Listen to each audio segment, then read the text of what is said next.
بسم اللہ الحمد للہ والصلاة والسلام علی رسول اللہ رب اشرح لی صدری ویسر لی امری واحلل عقدۃ من لسانی یفقہوا قولی۔ ناظرین السلام علیکم ورحمۃ اللہ وبرکاتہ۔ سیرت النبی صلی اللہ علیہ وسلم انگلیوں پر اہم واقعات کو یاد رکھیے آسان طریقے سے 5 منٹ سیریز میں۔ سبق نمبر 2، سیرت کیوں اور کیسے۔ سیرت کیوں پڑھیں؟ نمبر 1، آخرت کی کامیابی کے لیے، اس لیے کہ اللہ کی اطاعت کرنا ہو تو رسول کی اتباع کرنی ہوگی۔ اتباع کا مطلب کیا؟ محبت کے ساتھ اطاعت کرنا۔ آپ صلی اللہ علیہ وسلم نے پوری زندگی کو اللہ کی عبادت میں گزارا۔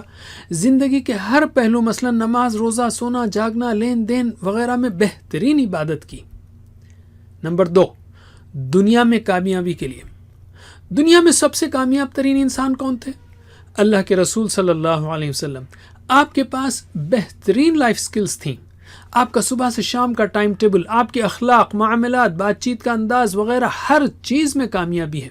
تو انتہائی بے وقوفی ہوگی کہ ہم فقیروں کے پاس کامیابی کے راز ڈھونڈیں اور جو اس میدان کا بادشاہ ہو اسی کو نہ پڑھیں۔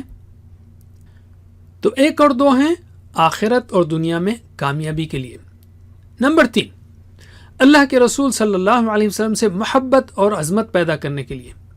آپ نے ہماری بھلائی کی خاطر جو قربانیاں دی ہیں اور جو دعائیں کی ہیں، اس کا جب علم ہوگا تو ہم دل کی گہرائی سے آپ سے محبت کرنے لگیں گے، اور جب آپ کے عظیم کارناموں کے بارے میں جانیں گے تو دل میں عظمت پیدا ہوگی۔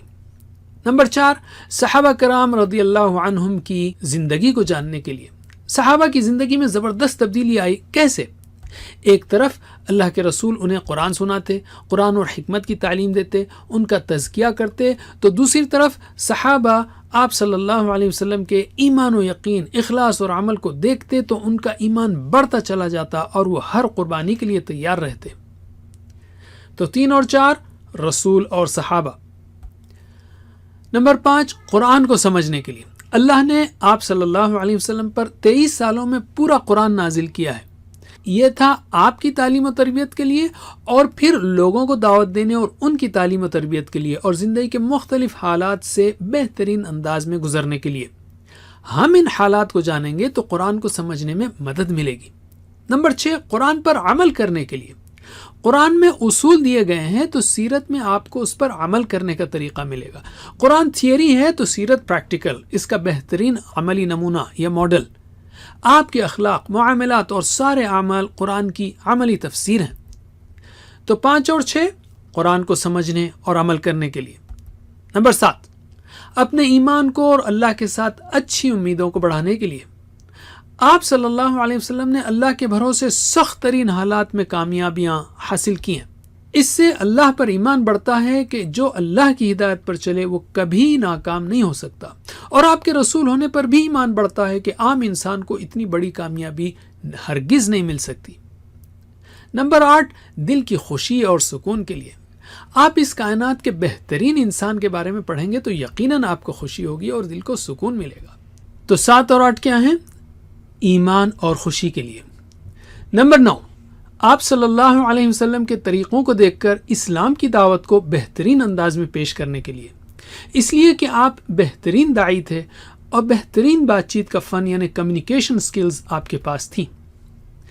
نمبر 10، آپ کے خلاف ہونے والے پروپیگنڈوں کا جواب دینے کے لیے، اس لیے کہ جب علم ہوگا تبھی تو ہم جواب دے سکیں گے۔ تو 9 اور 10 کیا ہے؟ دعوت اور دفاع۔ نمبر 11، دشمنوں کے فتنوں سے بچنے کے لیے۔ ساری زندگی آپ پر دشمنوں کے حملے ہوتے رہے، اللہ نے آپ کو زبردست معاملہ فہمی اور حالات کا تجزیہ یعنی سچویشن کی انالیسس کی صلاحیت دی تھی۔ دشمنوں کو بدترین ناکامی ہوئی۔ آپ صلی اللہ علیہ وسلم کی زندگی سے ہمیں رہنمائی ملتی ہے کہ مخالفت کے ماحول میں کیا کرنا چاہیے۔ نمبر 12، مسلمانوں کو زوال سے نکالنے اور ان کی دنیا و آخرت کی کامیابی کے لیے۔ آپ صلی اللہ علیہ وسلم نے صرف 23 سال میں قرآن کو لے کر صحابہ کو ایسے تیار کیا کہ 50 سال کے اندر وہ سپر پاور بن گئے اور 1000 سال تک اخلاقی، روحانی، علمی، فکری، معاشی، فوجی، سیاسی میدان میں لیڈر بنے رہے۔ اگر رسول صلی اللہ علیہ وسلم سچے نہ ہوتے تو پھر آپ کو یہ زبردست کامیابیاں کیسے ملیں؟ اور یاد رکھیے مسلمان زوال میں اس وقت آئے جب وہ آپ کی اتباع میں کمزور پڑے۔ تو 11 اور 12 کیا ہے؟ فتنے اور زوال. تو یہ 12 اہم وجوہات ہیں سیرت کو پڑھنے کی. سیرت کیسے پڑھیں؟ سیرت کو سامنے رکھ کر اپنی اصلاح کرنے کے لیے.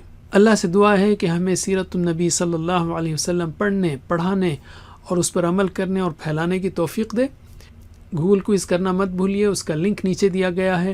سبحانک اللہم و بحمدک، نشہد ان لا الہ الا انت، نستغفرک و نتوب الیک. والسلام علیکم.